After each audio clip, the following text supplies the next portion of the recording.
actually claim they are doing.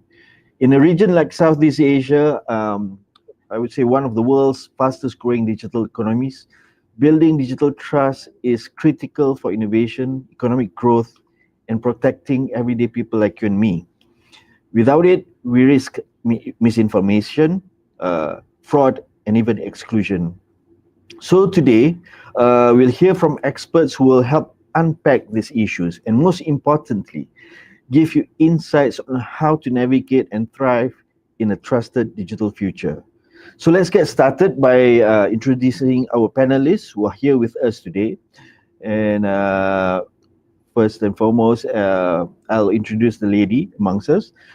It's from Indonesia, Ms. Septia Ulfa Sunaring Tias, who is the head of Cybersecurity Engineering Program at the National Cyber and Crypto Polytechnic Indonesia, where she leads the development of future cybersecurity professionals. With nearly a decade of experience in cybersecurity risk management, governance, and policy, she brings both academic and practical expertise to the field. Her work supports Indonesia's growing digital trust ecosystem through education, strategic planning, and standards compliance.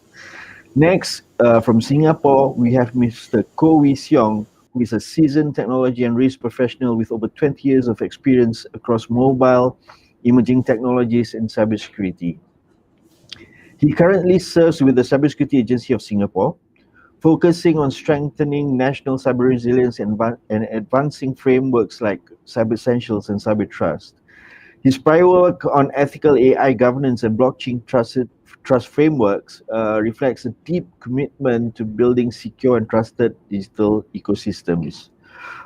Next, we have Mr. Muhammad Zaremi Muhammad Waziri, who is a seasoned cybersecurity and IT governance specialist from Brunei with over 20 years of experience in safeguarding critical infrastructure. As Senior Operations Officer at Cybersecurity Brunei, he advises national stakeholders on policies and frameworks aligned with international standards like ISO IEC 27001. His extensive leadership in implementing secure, resilient systems makes him a strong advocate for advancing digital trust in the region. Last but not least, we have Mr. Wan Roshami Wan Abdullah, who is the Chief Technology Officer and Chief Information Security Officer at Cybersecurity Malaysia, bringing over 25 years of experience in cybersecurity risk management and governance. He has held key leadership roles in leading organizations across Malaysia and the Gulf region, strengthening strategic and operational excellence. I think with deep expertise in cybersecurity, compliance, and advisory, he is dedicated to enhancing digital trust frameworks for national resilience. So, ladies and gentlemen, we have a fourth panelist, which I hope I have done justice introducing them. I hope I've got it right. So, without further ado, I would like to open the session with first question to our panelists. For me, today, to get to work, I actually used my smartphone. I used Waze, and I used to get in. As I got into the office, I wanted to buy coffee, so I went to the vending machine. I used a QR code. And in fact, this is a particular, it's a pattern that I use, happen to me every day. So I use my phone for almost everything now. Banking, shopping, government services, but there is still something at the back of my head. How can I trust? How do I know I can trust all the applications? How can I trust my smartphone? So I would like to ask our panelists, from your country's perspective, how do you define digital trust, and why is it important for the average person like me who depends on digital services every day? So I would like to open it to Mr. Wan Roshami, whether probably you can help explain a bit on my question. Thank you, our moderator Izham. And firstly, I would like to thank for inviting me to be in this webinar. And also welcome to the other panelists. I think it is a very important agenda or topic that we are discussing today. And similarly with the moderator, again, in the morning when I come to work, I use my phone. I use the Waze, how to get to work. And in fact, this morning there was an email coming that I have to pay some bills, and I have to use my apps to also pay the bills. So that's how we are, and I believe not only in Malaysia, in other regions as well. So answering the answer, or to define what is digital trust, there are two words probably we can take away from the discussion. They are important when it comes to defining what is digital trust. The first thing is the confidence, and the second one is the assurance. So the confidence means is that having the confidence that our platform, our digital platforms, our applications are very secure, are very transparent, and are respecting our privacy. So that is the confidence part. And the assurance, ensuring that whatever that we're using, the data that we're transmitting, it should be assured. There should be no leakage, no data breaches and whatnot. And this is very important because digital transformation has changed the way how we do things. It's pretty much apps all, every day. Like from the working, when you go into the car, you check the ways, you come to office, you check your email, you have to do this online, you do this webinar, and then you go back to work, you go back home, you switch on your television, your streaming, Netflix and whatnot, and those are all streams. And behind it, how sure we are that this is can be trusted?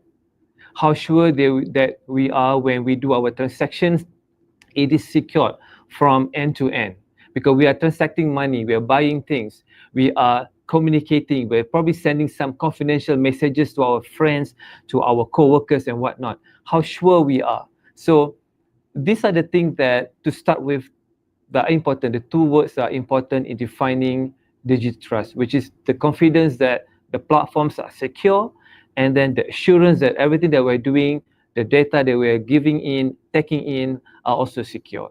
So I think from simple perspective, these are the two keywords. How can I define digital trust? All right, excellent. I think maybe I would like to invite Jeremy to actually add on Brunei's perspective on this. What do you think, Jeremy? Good morning. First of all, thanks for having me here, representing Cybersecurity Brunei. So yes, from our perspective, we do share the same perspective with Tuan Wan Rozaimi. Digital trust means people can confidently and securely use online services, right? It's about knowing their data is safe and online actions are secure when we do banking or shopping online or using our e-government services. Digital trust is important because the goal is to allow everyone to use online services without fear of scams or privacy issues.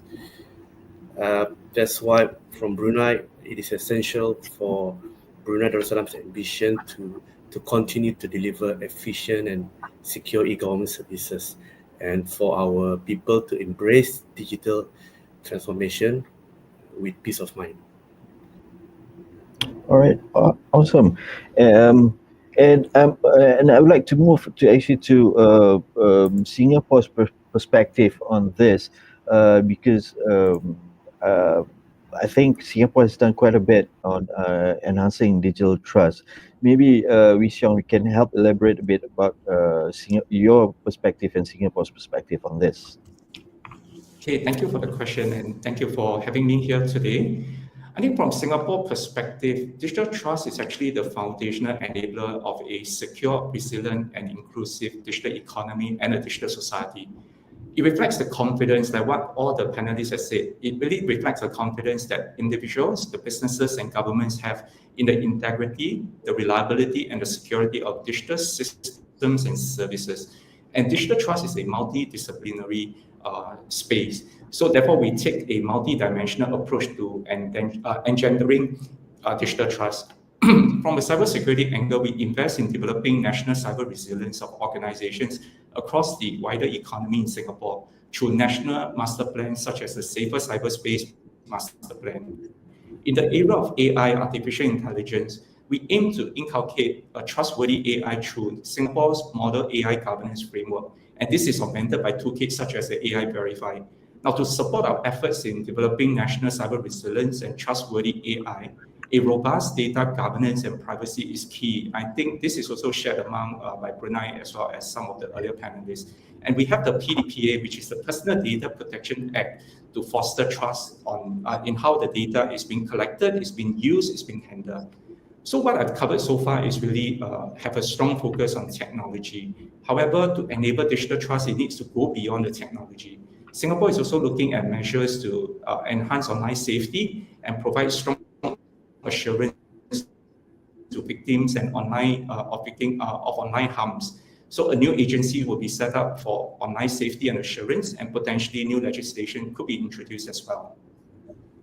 All right, that's very interesting. I think when you mentioned a bit about AI just now, I think we'll touch on that a bit later. But I would like to get Indonesia's perspective and Ulfa's perspective, knowing that Indonesia is really growing in terms of e-commerce. Basically, they have a very huge market there. So going online is actually the next thing. So Ulfa, maybe you can share a bit of your thoughts on this. Okay, Mr. Rizam, before answering your questions about why is digital trust important for the average people who depend on digital services every day, I want to give information that according to the ABG and We Are Social 2025 report, the number of internet users in Indonesia has reached more than 212 million people. In Indonesia, there are around 2,600 startups and around 180 million active users of e-commerce platform. This condition is fueled by the development of the fintech and digital banking sectors through digital wallet product, which reach 95 million active users and curious transaction or QR code, which reach a value of 1.5 billion transactions per year. Certainly, this condition provide benefit for Indonesia, of course. One of them is the increase of the value of Indonesia digital transaction in 2025, which is estimated to reach 471 trillion rupiah for e-commerce. However, beside the benefits, this condition also creates new challenges, especially related to digital transaction security issue. National Cyber, Crypto, and Agency Indonesia or BSSN reported that there were 330 million traffic anomalies in 2024, with the largest type of anomalies including botnets for DDoS, malware, and phishing. As individual, cyber attacks will give a damage impact both financially, reputation, and productivity. So that is the reason why digital trust is important, essential. Digital trust is defined as a trust and confidence between entities involved in digital transaction that act as customer or user, provider of goods or services, and also third parties, including trust in the digital transaction system used. To realize this digital trust, each entity needs to understand their right and their obligation to realize trusted digital transaction. Digital trust is important to provide assurance to security, reliability, privacy, transparency, authorization, and auditability to prevent more losses from cyber attack. That's all. Thank you. All right, that's excellent. I think that's very informative. But moving forward from that, I think you were talking about securing. Well, all the panelists were actually talking about securing the user experience, the data. But I don't know about the other countries, but in Malaysia, almost every week or every month, there's always an incident, a data breach or online scam. People get scammed out of their money, hard-earned money, and more people are getting more hesitant to share their information online. Even I am a bit sometimes I'm a bit scared to share what additional information that are requested from me to use online applications, products, or services. So, what are some of the most impactful cybersecurity or even digital safety initiatives your country has introduced to help build or restore trust among citizens and consumers? So I would like to throw this question to Wee Seong to look at what Singapore is specifically doing in terms of in this. I think where cybersecurity is concerned, we are of the view that it is similar to healthcare. Prevention is always better than cure. Now, every breaking story that emerges from about an organization or individual falling victim to a cybersecurity breach is a reminder that none of us, actually no one is immune to such an incident. However, resources are almost always stretched. And in the context of businesses, it is often challenging for organizations to set aside resources for cybersecurity. Often they are not subject matter experts in cybersecurity and may not know what they even need to implement or do about cybersecurity. So what Singapore has done is to release a national cybersecurity standard for organizations in the form of cyber essentials and cyber trust, to provide directional guidance to organizations on how they could implement cybersecurity, what are the measures that they need to put in place, what are the control they need to put in place. And ideally, organizations should take a risk-based approach to cybersecurity. This also means that organizations need to be performing their cybersecurity risk assessment to determine their risk profile, their risk exposure, their risk appetite, where then guide what they need to implement for cybersecurity. Cyber Trust provides a guided risk assessments for organizations to do this. However, performing a cybersecurity risk assessment typically requires the organizations to have a dedicated cybersecurity team and the understanding and know-how on doing a risk assessment. But for most economies, we are dominated by small and medium enterprises, SMEs. And in Singapore, 99% of our economy is made up of SME. And SME tends to have very limited resources for cybersecurity, and they may not even have dedicated personnel that looks into cybersecurity in their organization. So this is where Cyber Essentials comes in. We provide a set of baseline cyber hygiene measures that all organizations that have gone digital should implement for protection against common cybersecurity attack. So Cyber Essentials and Cyber Trust collectively address the range of cybersecurity measures different profiles of organizations at different stages of their cybersecurity journey can implement to stay protected. I think, wow, that's quite a bit of initiatives. I think I would like to pass next to Wan Shaimi to actually explain a bit about what Malaysia is also looking at in this area. Yes, thank you, Zam. So before that, probably I can just add a bit more information, referring back to the first questions, taking inputs from Ulfa just now, is about the number of people that are connected to the internet, meaning there are like 180 million in Indonesia that are connected. And similarly in Malaysia, we have a internet penetration of about 97% of the population, meaning it's about maybe 30 million people are connected to the internet. So what this means is that for every digital that we're using, application that we're using, the more that we're connected, the more risk that we're actually being exposed to. So that explains why there are a lot more data breaches that have been happening, malware that's been happening, has infected people and companies, as well as the data breach that is happening. So I think this is something that every one of us should be very much aware on how best can we safeguard our information, looking from that risk that's being exposed by us just using the internet.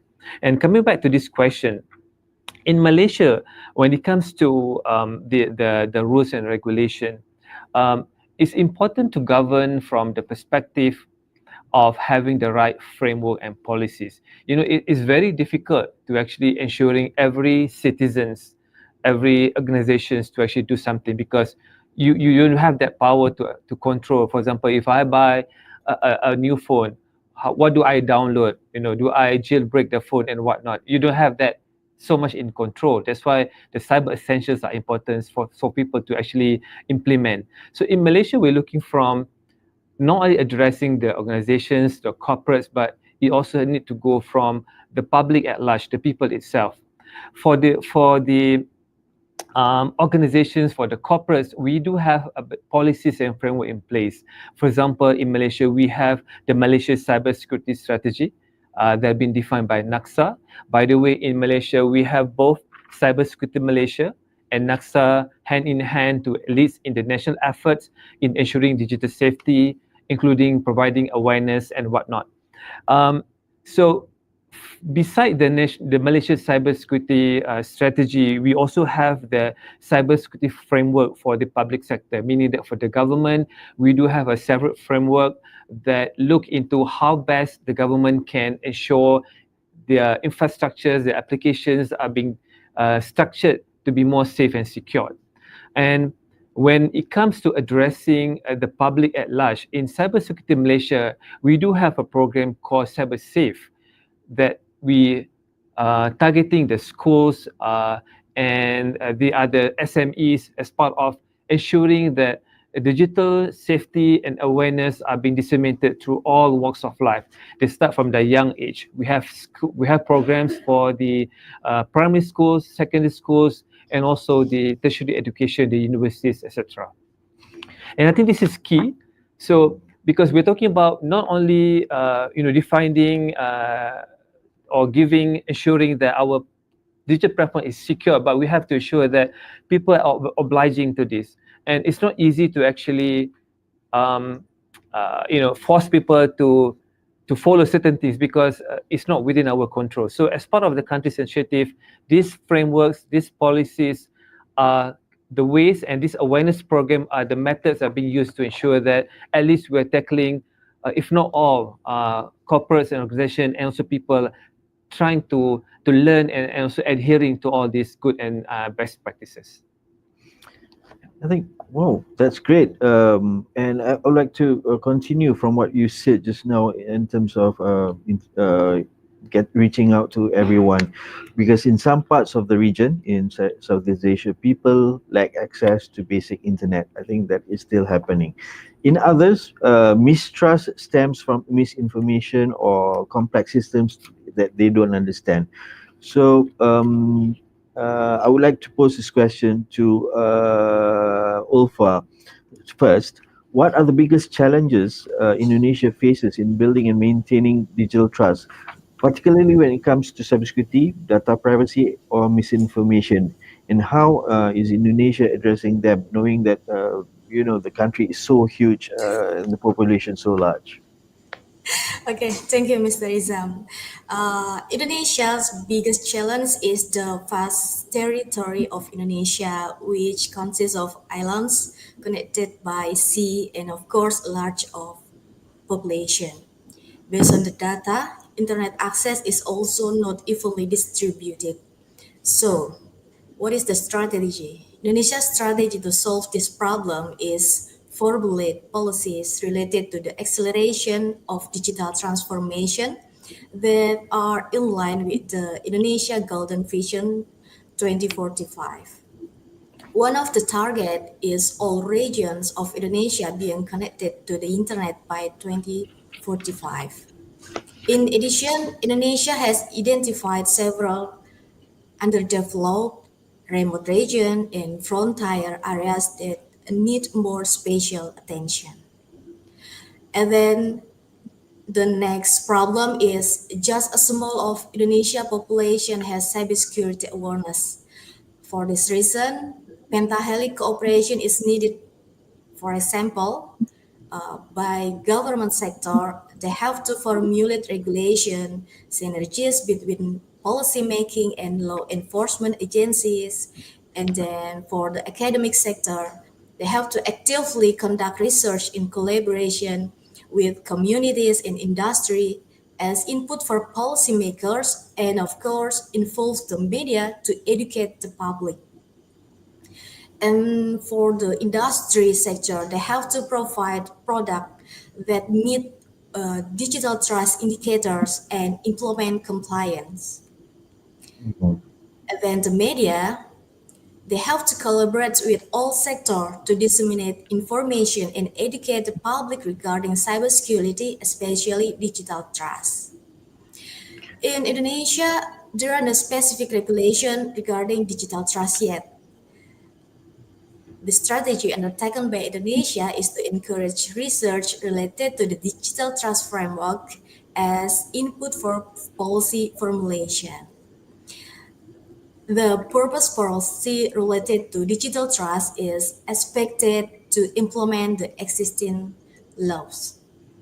Well, regarding to this situation, if it is possible, I think we need to hold discussion between ASEAN member countries to share success story and challenge related to the implementation of digital trust framework or blueprint in each country. I think that's all, Mr. Izam. Yep, that's very interesting. I'll probably take up your challenge on that, your invitation on that to have a regional discussion on this.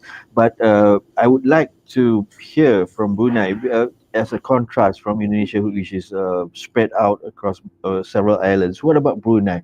What are the biggest challenges Brunei is facing in building and maintaining digital trust? Maybe Jeremy can shed some light on this. Islam, for Brunei Darussalam, for a small nation, there is still a persistent gap in cybersecurity awareness among certain groups, in particular our senior citizens, making them more vulnerable to scams and misinformation. On data privacy, our challenge now is to strike the right balance between strong data privacy and the delivery of efficient digital services, especially as our e-government services expand. Uh, to give an example, to put this simply, it is like building a smart home. We want doors and windows that open automatically for convenience, but we must also ensure they're locked properly to keep intruders out.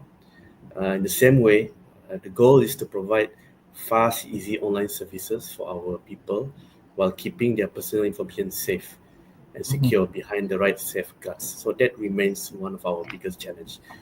Third is about misinformation, especially on social media, which threatens the integrity of our information landscape. That's why to tackle these challenges, we continue to strengthen our public awareness efforts, develop robust legal protections such as our personal data protection order, and continue to collaborate with our law enforcement agencies as well as our media partners to promote credible information. All right, that's very interesting indeed. I would like to pick on a bit about what you mentioned about disinformation and misinformation. But before I move with the next question, I would like to invite all our whoever who's actually watching us right now to actually you can actually start to ask questions. You can put your questions online, and then our team will pick it up and forward it to us so that we can answer your questions if you have any questions whatsoever.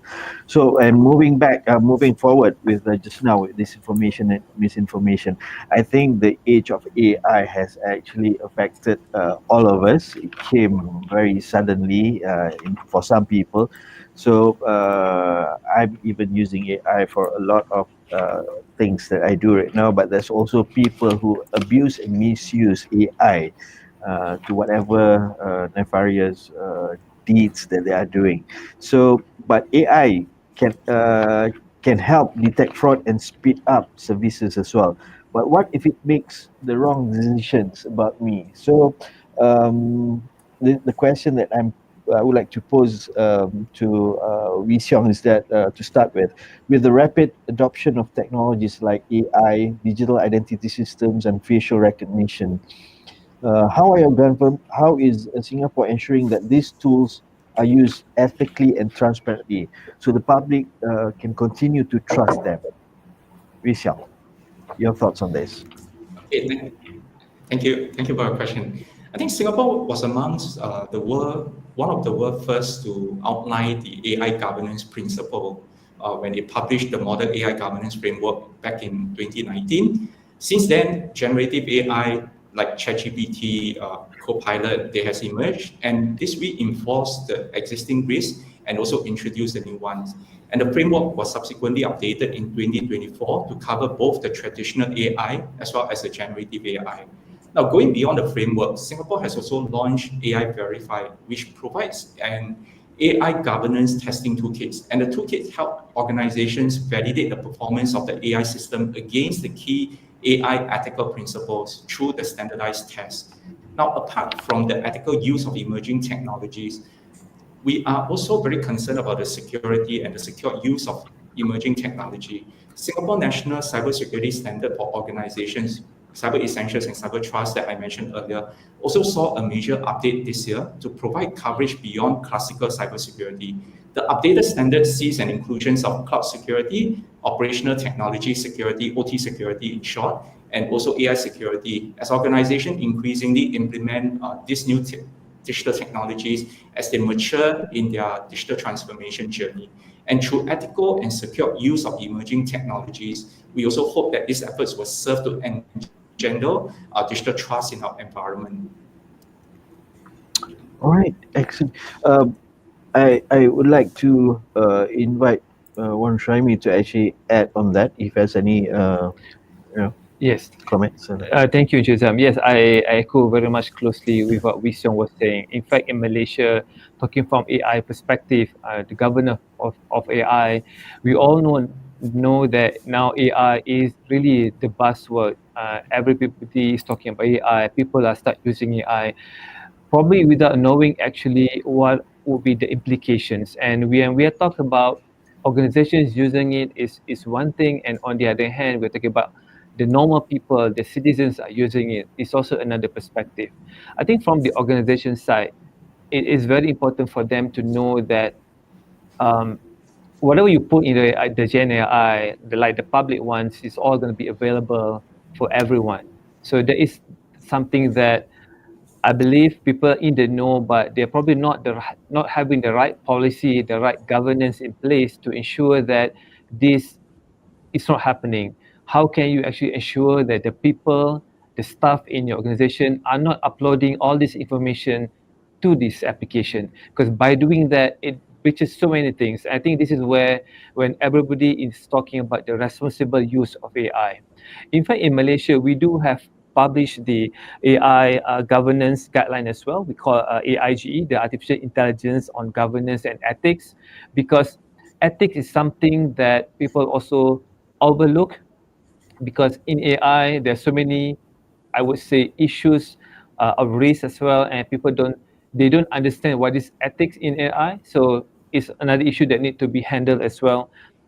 In Malaysia as well, I mean, in our guidelines, we outline 7 principles of AI, and a part of it is looking into the privacy and security as well, because the privacy part of using AI is something that people always, I would say, forgot, because it's just so easy to use an AI application without knowing the implication of any information that you were asking, especially when you are uploading certain information, asking the AI to summarize for you, to make key points and whatnot, because these are the information that you are indirectly breaching. Some of this is probably a very classified information, is probably a very confidential report that you want to summarize and things like that. And it is key to ensure that having the right guidelines to avoid all these practices. And I think it's also important to know that one of the initiatives that Malaysia is doing, we have established the National AI Office, the NIO, under the Ministry of Digital, and the role of NIO is to ensure that it becomes a centralized body that look at all aspects of AI. And we have also established AI working groups looking from safety, security, transparency, talent, and etc. I think this is key as well, to ensure that when any country is embarking to this new technology, we have to ensure that we must look from all aspects, all perspectives, not only from the tech, because we know technology alone will not be sufficient in the long run. You may have fun, you may have benefited from the technology, but in the long run, there will be issues coming to the country, to the citizens, if you're not handling it from the overall governance perspective. Yeah. All right. Now, I would like to ask Ulfa now.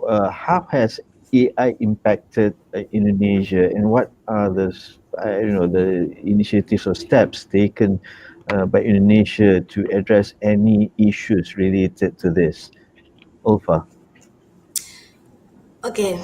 Um, about AI, Indonesia has legitimated the national strategy for artificial intelligence, the Indonesia Golden Vision 2045, and then Personal Data Protection Law, Electronic Information and Transaction Law, which regulate the right and obligation of each entity involved in digital transaction.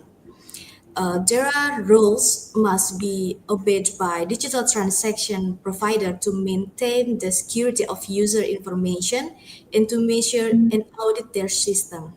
So it is expected to be able to increase the public trust.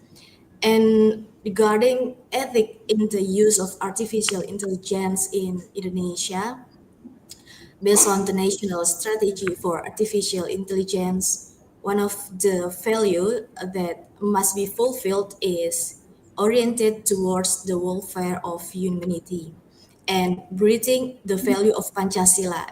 This must be fulfilled and reliable, secure and transparent, accountable, synergy between stakeholders, and also suitable with the principle of the national science and technology system law.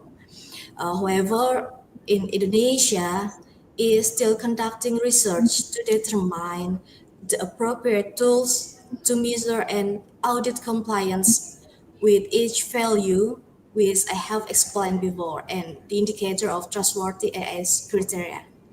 That's all. Isa. All right. That's very interesting indeed, especially the part where Pancasila actually still plays a very important role in Yes. whatever that is done in the country. Okay, I've seen that we've received some questions, but I will hold them for now, and I will put them. I will bring them up later at the end of our questions that I have for the panelists. But keep the questions coming. My moving on to from there. Mentioned we spoke about earlier about online scams, data breaches, etc. And we've seen global headlines about major data breaches, where then trust gets shaken quickly, and people start having a trust deficit. People lose trust and have a trust deficit. But how, as a country, how do you rebuild that trust in the people?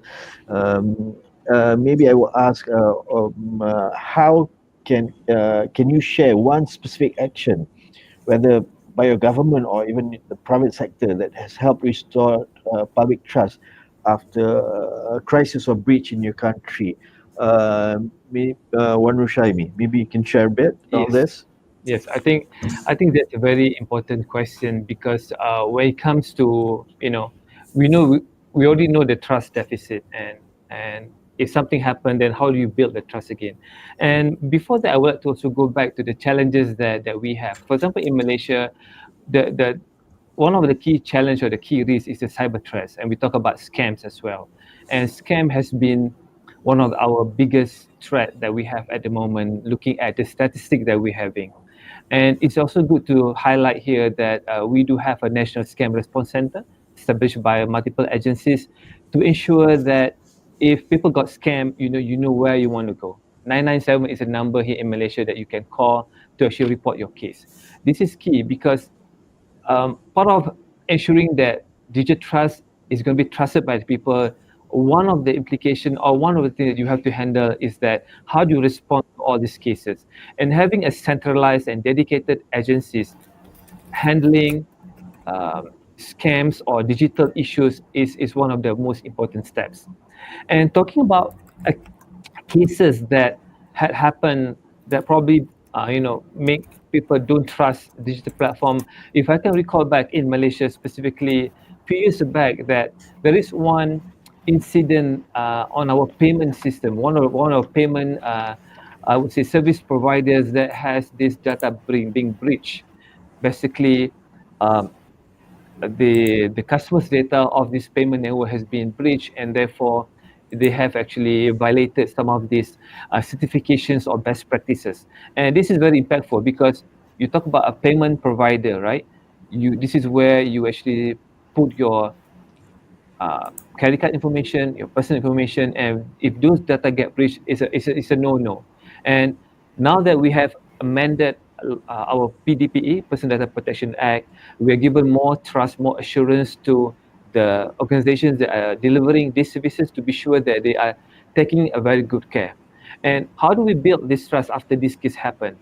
One of the things that happened in Malaysia that our central bank is working very closely with the service provider in ensuring that they are adhering all the best practices, get the right certifications. They have the certifications, but probably there's some gaps in there. So the central bank is working very closely, ensuring that they follow all the protocols, follow all the guidelines, and do the assessments. And what's important is that to be very transparent, that the government is handling this, the government is talking to the right parties and making people sure that it's not being like sidelined or it's like not known what happened next. So the transparency is key when something happened. And in our case, this is what the central bank is doing. They're being very transparent in how they're dealing with the case and ensuring that people can trust that service provider moving forward. All right, thank you. Wee Seong, are there any specific examples that you want to highlight from Singapore in this area, for this question, to rebuild trust after a crisis? Yes, I think in Singapore history on cybersecurity incidents, many are likely to remember one of the cyber attack on the patient database of the Singapore Health Service in 2018. The patient database was illegally accessed and personal information of almost 1.5 million patients were being exfiltrated. That include our ex-prime minister as well. And a committee of inquiry, COI, was formed to look into this, and it surfaced detailed findings and recommendations to better manage and secure the systems involved. And one of it is about human elements, it's about human awareness. And a 450 over page report was subsequently published. Now, looking back at what happened 8 years ago, this is probably a good example on how a crisis can also be a window of opportunity. Now, it created a national awareness about the impact if cybersecurity is compromised. And it also reinforced the need and importance of prioritizing cybersecurity. Now, Singapore continues to drive digital transformations like every other country in ASEAN as well, but we also place an equal focus and attention on cybersecurity. Now, be it 8 years ago or now, we are cognizant that cybersecurity threats are here to stay, and it will only increase in sophistication, intensity, and scale. And correspondingly, the need for us as a nation to be prepared for cybersecurity incident as well. All right, that's very interesting. Maybe Indonesia, Ulfa, do you have any examples that you would like to share with the public on this? Okay, Mr. Izam. Currently, Indonesia already has a personal data protection law or PDB that will protect the rights of people in digital transaction. Indonesia's current challenge is to complete derivative regulation and legitimate and authorized institution, which is focused on implementation of personal data protection. Indonesia, through the National Cyber and Crypto Agency, is currently working on the establishment of a computer security incident response team or GSIRT, both in the government and the private sector, to improve the incident response system. And also, we increase education and training to prepare competent talent in the field of cybersecurity. And through the BSSN regulation, every electronic system provider, they must conduct a security audit, especially for critical information and infrastructure. That's all. All right. I think I the audience might have felt that I've left out our panelist from Brunei, Jeremy, for a bit. So I would like to also ask this question, Jeremy. Is there any specific action, whether by the government or private sector, that has helped restore public trust after a crisis or a rift of data in Brunei? Do you have any example or specific actions that has been taken that you want to share with the audience? Thank you, Izam, for the question. So, based on our experience, observation, and lesson learned from recent major incidents, while I cannot indulge in specifics here, Mhm. trust can be fragile indeed. So, when incidents occur, we must respond with transparency and urgency. In Brunei Darussalam, transparency and immediate notification or announcement are key to handling any incident that could erode public trust. It is important to be open with the public. However, this can be a double edged sword if the organization fails to recover their services swiftly. That's why fast incident response and recovery are crucial.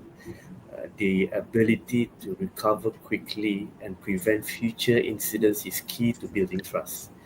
And this is where an organization disaster recovery planning and business continuity plans are thoroughly tested, demonstrating their resilience and commitment to public trust. All right. If I can take from that is that technology is still technology, but people are still the weakest link. So I mean, even for me, uh, most I like most people. I don't really read the privacy policies. I don't even look at all the details when I'm installing an app. So I would like to ask from the panelists. So how can everyday citizens like me, protect myself when I go online? So based on your country's experience, what practical habits or tools should every individual adopt today to better protect their digital footprint and participate safely in the digital economy? Uh, I would like to ask Ulfa to elaborate a bit on this. Okay, thank you, Mr. Izam, for your questions.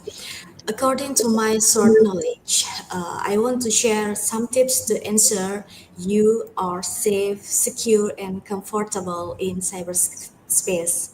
The first is always implement cyber hygiene. What is that? That is use updated firewalls and antiviruses, and then use trusted application, change password regularly, or you can also use the password manager to help you, and then use multi-factor authentication. Don't trust public Wi-Fi easily. Be careful and limit sharing your personal information. Set the least privileged access for each application you use, and don't forget to backup your data. The second step is recognize the types and terms of cybercrime such as phishing. Don't trust the information you receive easily. Confirm and validate before trusting.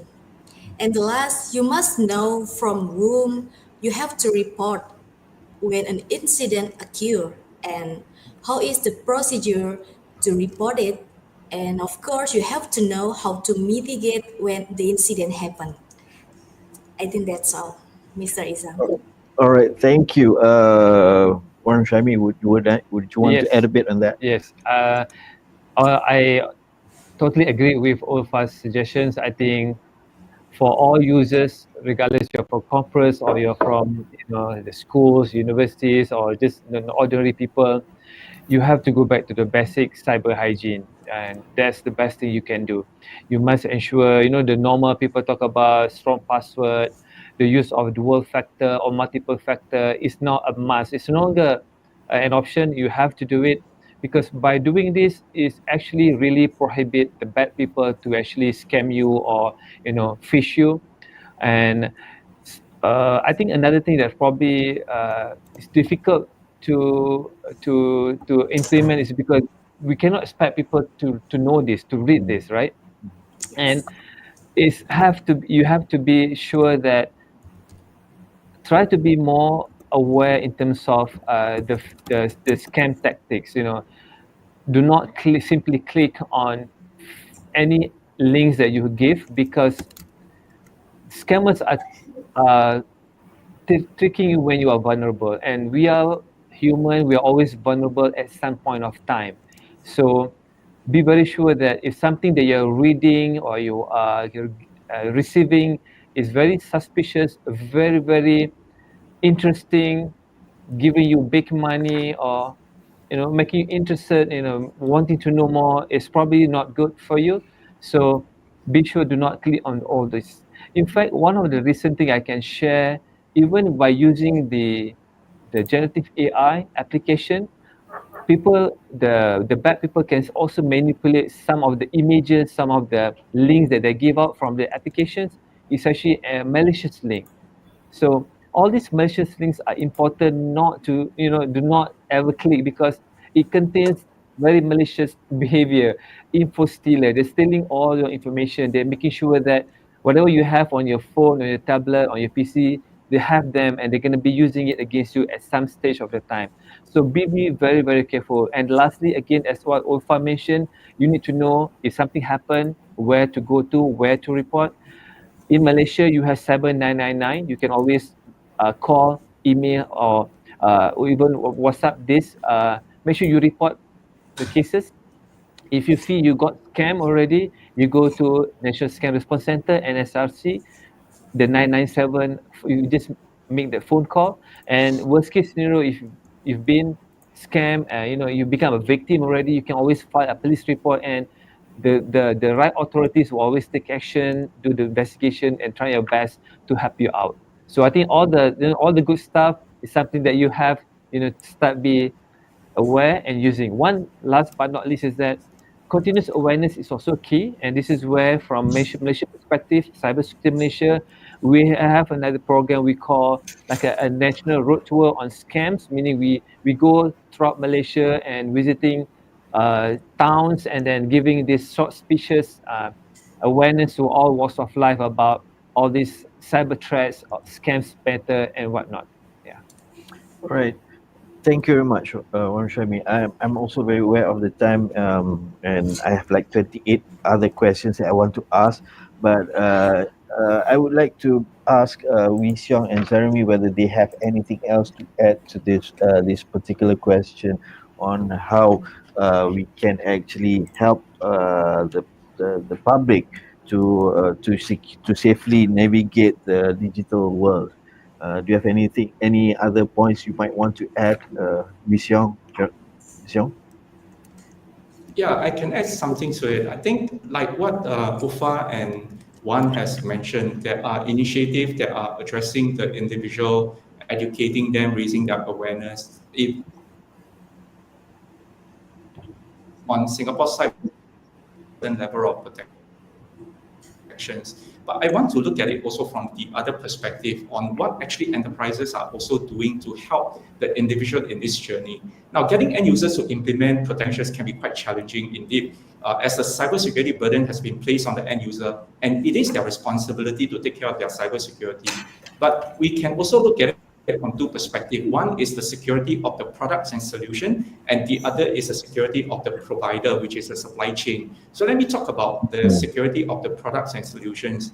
While it is important to continue to create that awareness and drive that action for end users to protect themselves, we also see developments such as secure by design, secure by default, which seek to shift the balance of cybersecurity risk so that technology providers will make cybersecurity, will make secure by design and secure by default the focal point of their product design and development processes. Now, the thinking behind this secure by design and secure by default movement is really to encourage the technology manufacturers to build their products and solutions in a way such that the security of the customers is at the key business goal. Now, security in such a situation, the security is designed into the life cycle of the product, and it will take less effort to maintain it subsequently. And the goal is to have solutions that are secure to use out of the box, to reduce the chance of customers falling victims to security incidents and resulting in misconfiguration, insufficiently fast patching, and many other common issues. Now, if we look at the security of provider, now cybersecurity comprises of people, process, and technology. It is inadequate to just focus on the product and solution without considering the security of the provider. We are also looking into measures that may impose on higher risk organizations, including vendors that may have access to sensitive data and systems within government, pen test companies, as well as cybersecurity auditors. And by going upstream, we also hope that this will create a better balance of all parts of the ecosystem to take responsibility for cybersecurity more collectively. End user has his role, but as a product, solutions and product providers, they have their roles to play as well in securing this whole ecosystem and building the digital trust. Yeah. All right. I'm very interested when you mentioned secure by design, secure by default. Probably now we should actually move even further. It should be trust by design, trust by default, moving forward, because I think trust also includes cybersecurity elements inside it. Jeremy, do you have anything to add on this topic before I move on to the next? Thank you, Izam. Just wanted to add one on top of my fellow colleagues here. It's about family involvement. We encourage younger family members to help seniors, their parents, grandparents, to apply what they learn, such as setting up secure passwords, updating their phones, including recognizing scam calls or messages. That's all. All right, I think that's very important because there are some senior citizens who are not really familiar with technology, and I think the current generation now is born into it and they use it on a day-to-day basis. They're right? also the main target for scammers. That's right. So I mean, the senior citizens are easier targets compared to the rest. So I think we should all look into that as well. So I think we have another half an hour. So I would like to move towards some of the questions that have been asked by the public, because it also ties in with the questions that I actually have, the 28 questions I mentioned earlier. So one of the questions was actually about ASEAN cooperation, and it's from Muhammad Nur Firdaus. What are the key challenges ASEAN countries face in establishing digital trust across the borders? Which is very, very interesting, because my question was actually about what if what happens when a cyber attack in one country affects an entire region. I think it can affect an entire region. So how do we prepare together? So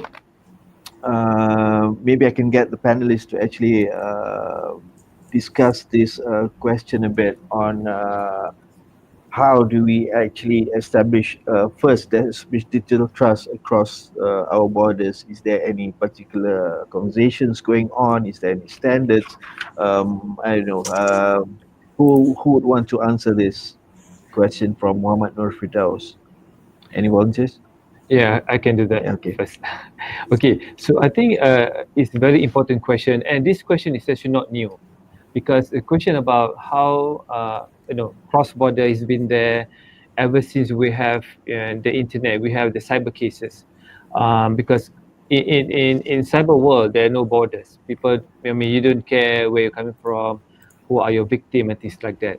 So the keyword, if something happen across borders, are always the collaboration, and collaboration is key, because this is only how you can work in solving any cases, because every countries will have their own jurisdictions, will have their own restrictions, and etc.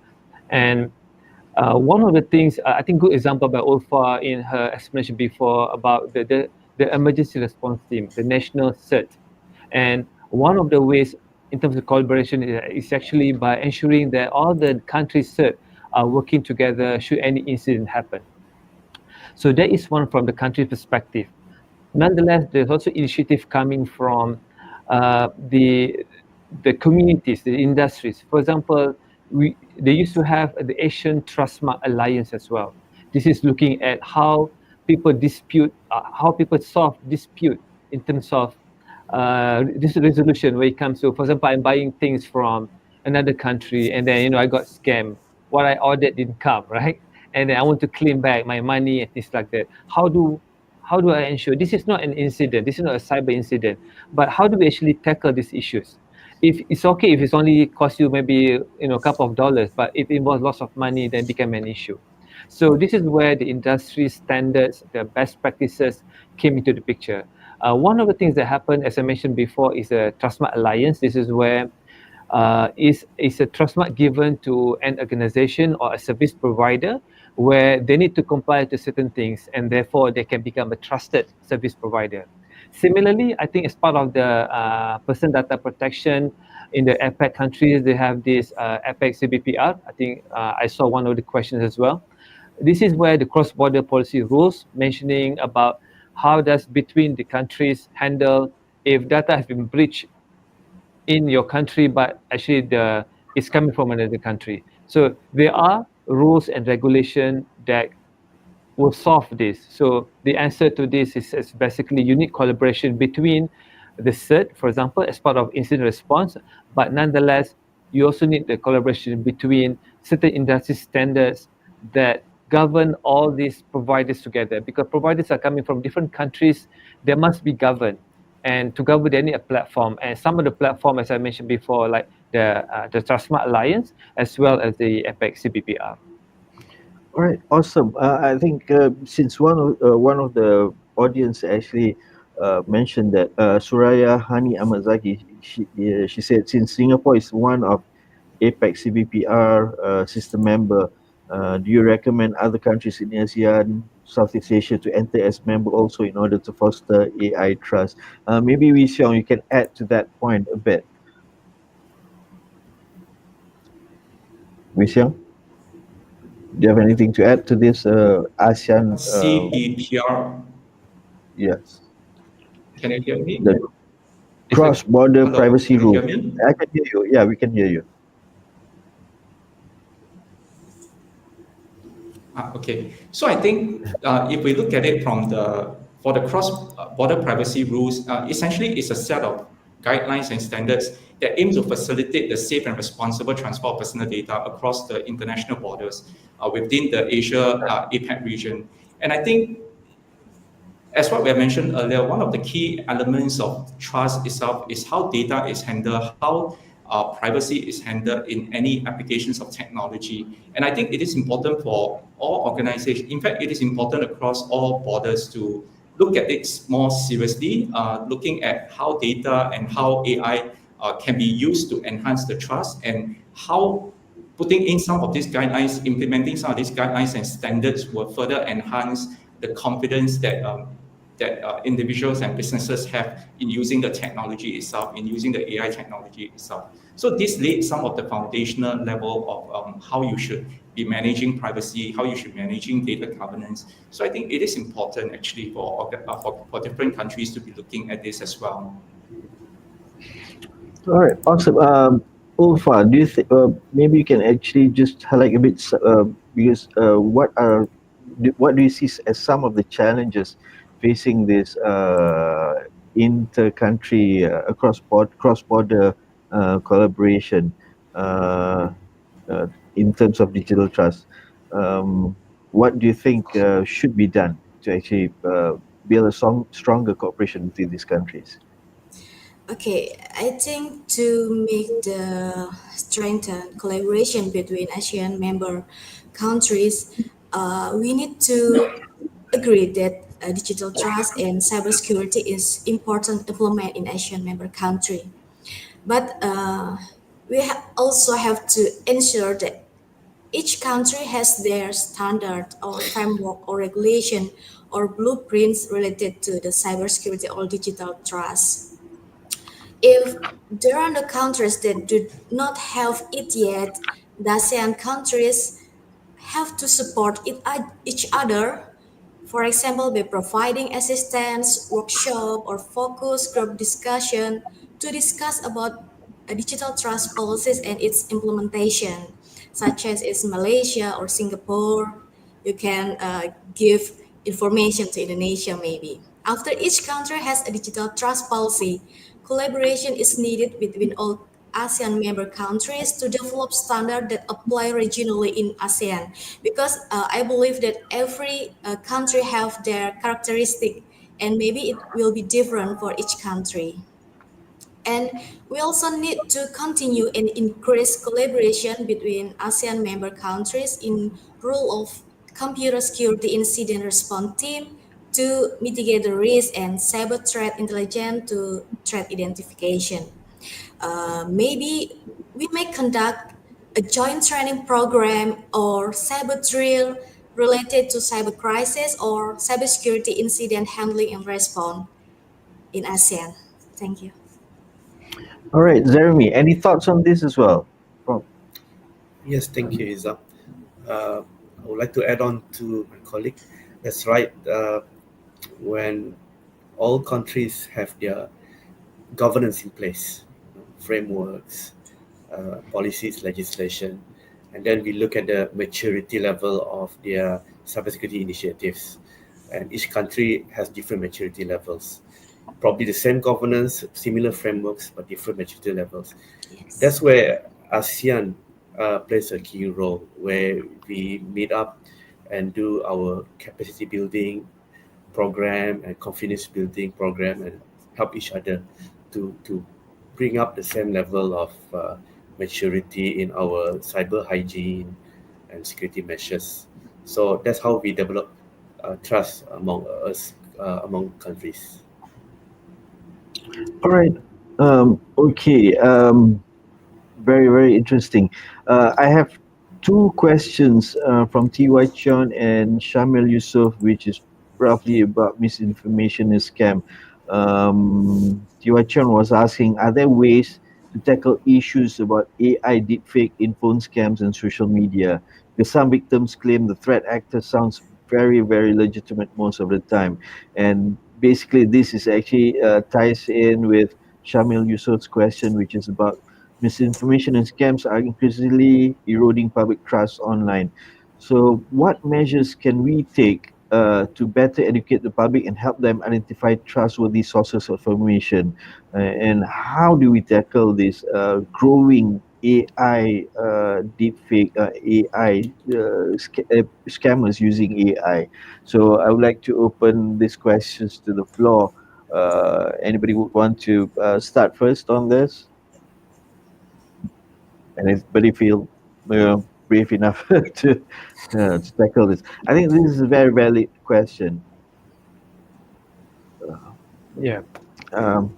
One which I mean, maybe. Yeah, Yes. sure. So, yeah, this is very valid, and actually, this is happening, as we are speaking. And there's no one easy answer actually in handling, issues of deepfakes and etc. And it's also take some effort for the authority to actually providing a facility so that people can check. So the best way is, of course, you need to have facility. Whenever you feel that you're receiving something fake, you want to be sure, then you go to the facility and then and check whether whatever you're getting is fake or it is authentic. But it's not always the case, as this is probably not the best or not the capacity to build is probably not there yet in some places. So again, to me, personal view is that you will need to go back to basic, meaning that go back to manual. For example, if you're receiving deep fake phone or images, you can go back to the people who's sending them or the real person they tend to imitate, because you have to verify it's true rather than you fall prey to what been asked. It's actually a simple thing to do by just calling or again the person who sends you the fake information. But generally in many cultures, especially in Malaysian cultures, we probably feel offended if I'm asking you some money, sending you a deep video fake that I need money, and then you will feel very offended if you're gonna call that person. It's a cultural thing that probably have to go away a bit in ensuring in this space. So digital trust to me as we mature in this space, in this digital space, there's certain things that we need to be a bit relaxed and go back to manual, go back to basic and ensuring, while waiting or while ensuring there are other platforms that we can use to ensure. Because the best way is actually you can go to certain facility and check. But things are moving very fast. Sometimes you don't know where to go and you don't have that facility. So go back to basic and then verify the truth, the authenticity of that information that you received. All right. It's my 2 cents. All right. Anybody else wants to add to that, or can we move to the next question from the audience, which is from Iseng Aja. Hello, can I ask what do you think about digital future and digital cybersecurity now in your country? This is quite a general question and can be quite subjective. So I'm not sure how we can answer this. Anybody wants to volunteer for this question? What the future looks like, digital future looks like in your respective countries? I can start with Malaysia. Okay. Okay, I think in Malaysia, with the formation of the digital ministry, I think the country has taken a very big leap forward in ensuring that the digital environment, the digital space in Malaysia are going to be governed properly by having the right ministry. And then it's all being backed up with all the right laws in place. For example, we have enacted the Cybersecurity Act 854 last year in ensuring that all infrastructures, critical infrastructures are being properly protected. We do have the amended Personal Data Protection Act that's been enacted recently as well to ensure that the privacy of users are being protected, etc. And there are a lot of other initiatives and policies, frameworks that are being designed and coming soon as well. For example, we have established the National AI Office. We have the Malaysia Cybersecurity Strategy that is coming forward. And last but not least, we're also looking at the cybercrime bill as well in ensuring that, with all this, there'll definitely be some criminals that are going to take advantage, and we don't want to get the criminals get away with that. So these are also underway as well. All right, thank you. And I think Wee Xiong mentioned earlier about what Singapore's initiatives are, the Online Safety Act, and even formation of a specific body to actually look at it. Are there anything else that is actually on the pipeline for Singapore, Wee Xiong?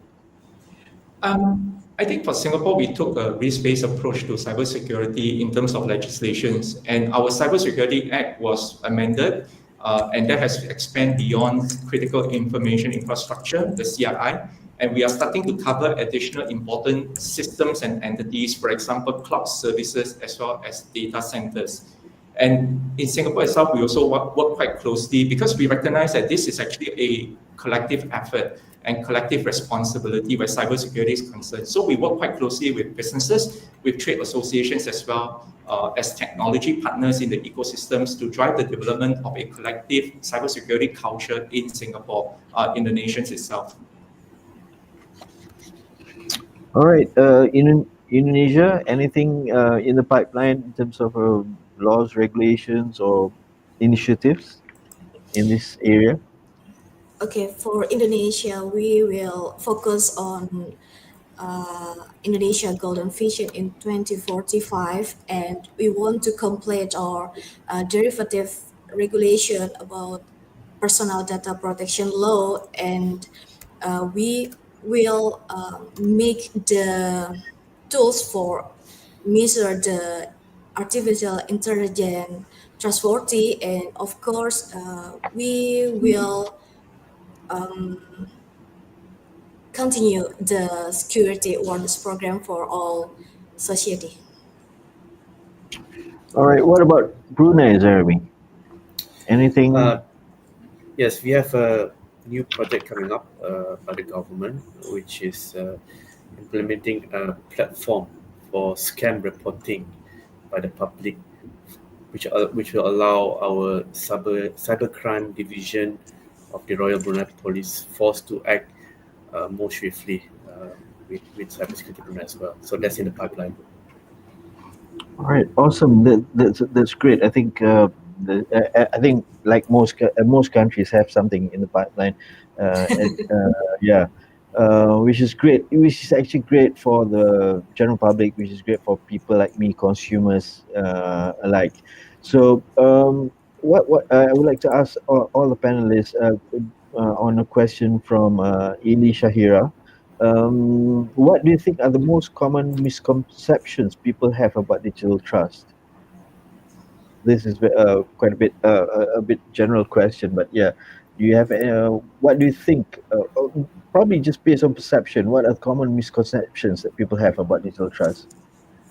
They, for me, I think they still think that digital trust is still wholly about technology and putting the cybersecurity systems and measures in place. What do you all think? Yeah, I think from my point of view, from the layman perspective, you are right. I think from the normal user's perspective, when it comes to digital trust, they are putting all that to whoever provide the services. For example, if I download the apps, I assume that the app's gonna be safe and secure. I just click agree to the agreement and I start using, without actually knowing whether the apps are safe, whether the app is actually a genuine apps.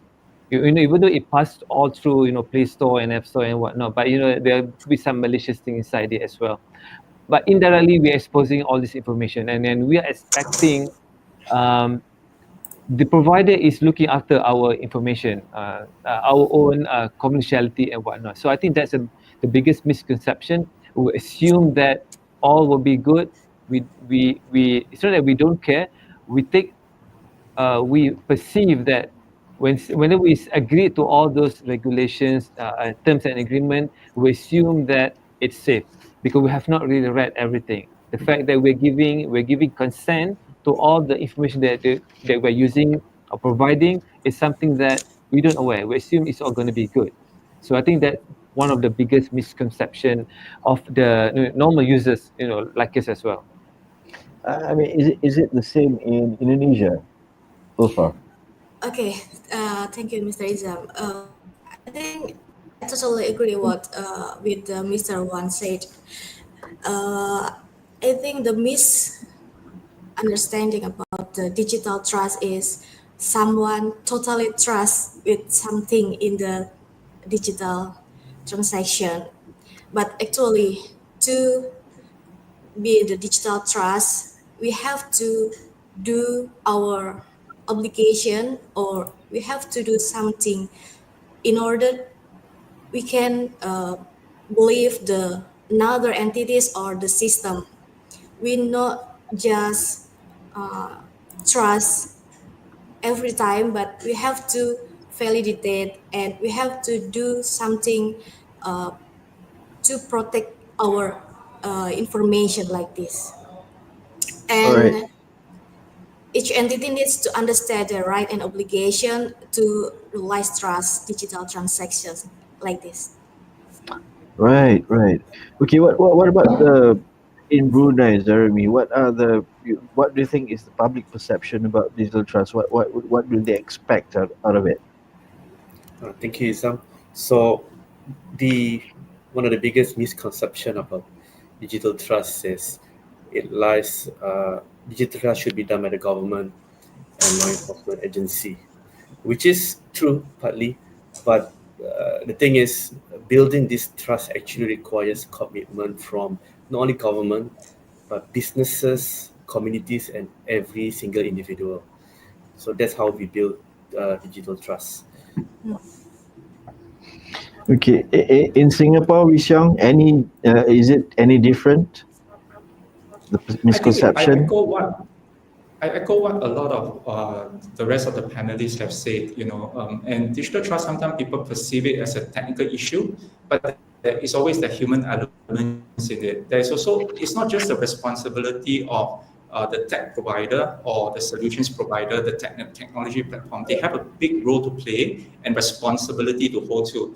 But at the same time, as an end user, as a user of the technology, I think there is a certain responsibility on our end as well as an individual. And sometimes people also perceive that the trust that is earned remains permanent. I think trust isn't something that is permanent in the technology world. It needs to be continuously evaluated and maintained over time as well.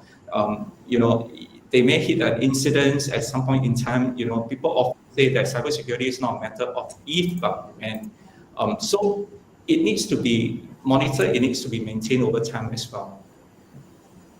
Yeah, I think I agree, because even between humans, we always continuously evaluate the relationship, right? The relationship of trust, whether I can trust this person, and usually something that happens and incidents that happen actually either increases trust or erode the trust.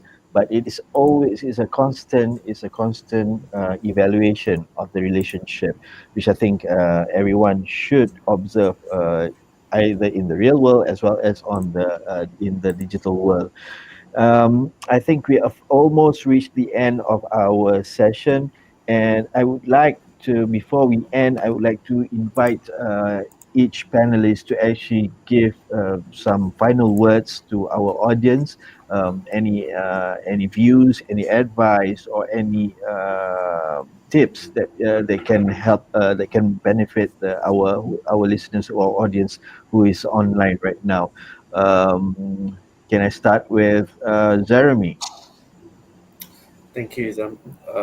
So in closing, I wish to emphasize what we've been discussing, that digital trust is not just about technology, it is about people feeling safe and confident online.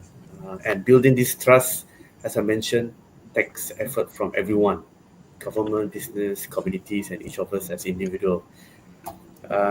Lastly, thanks for having me here again. And Brunei Darussalam is committed to working closely with our ASEAN neighbors to keep our digital world secure, reliable, and inclusive for all. Thank you very much. So, All right. I'm moving next to Ulfa. Okay, thank you. For my closing statement is digital trust is defined as trust and confidence between all entities involved in digital transaction, including trust in the digital transaction system used. So to realize this digital trust, each entity needs to understand their right and their responsibility to realize trusted digital reliability. And okay, I hope for this program will be a good initiative for our future collaboration in digital trust, especially in ASEAN member country. I hope so too. I hope this will be the start of more collaboration, more conversations between all the ASEAN countries. Yes. Wee Siong. Okay, I think thank you for having me here, and also for all the questions that's been posted as well, and all the attendees and panelists here as well. I think as we wrap up today's panel on digital trust, I think one thing is very clear. Trust is no longer a soft value. It is a strategic imperative. In a world that is driven by digital technologies, driven by data, AI connectivity, I think digital trust is the foundation that allows technology to serve people, not exploit them. And cybersecurity is central to that foundation. It protects not just systems and data, but also relationships, reputations, and the public confidence in innovations. But digital trust also demands responsibility, from how we design systems to how we handle data to the ethics that guide our decisions. So as governments, as technologies, as leaders, as citizens, each one of us play a role in building a digital future where security, transparency, and integrity will go hand in hand. So with this, I think this summarize what I want to say for the closing part of it. All right. Okay. And finally, Chirwan. Thank you, Zam. So as we're wrapping up, to me, digital trust is going to be a journey, a long journey. And trust is always, people say trust is always earned, it's not like given. So in order to earn the trust, I think when it comes to digital trust, the country itself must have the right framework in place. must have the right design, must have the right architecture, must define the right pillars, what's going to be holding all the themes or the objective of having digital trust. And it's always not a one-man show. As a country, while the country is defining the architecture, this is where the corporates, the businesses needs to play their role, understanding why we are building the digital trust, and also last but not least, the people itself, you must do their part as well. So the continuous education to everybody is going to be key. Cooperation from all corporates and business is going to be key, and the government is of course the best entity to ensuring that you're building the right digital trust house. Have the right objective, putting the right pillars, and serving everybody in the country. All right. Thank you very much, panelists. Um, to the audiences and participants online, as we come to the end of our today's session, and on behalf of the organizers, I would like to thank all of you for joining us, and especially a very, very big thank you to all our panelists for their insightful discussions on the topic that we were discussing today. But before we close, I would like to strongly encourage all of you to continue the conversation uh, with your communities, at your workplaces, and even on your social media platforms. Continue this conversation. Talk about it. The more we talk about trust, the more we help shape a safer digital future for everyone. So thank you again for being with us today. And let's keep working together to build a digital future that we can all trust. Stay safe, stay smart, and stay digitally empowered. Thank you. Thank you. Thank you, everyone. Thank you.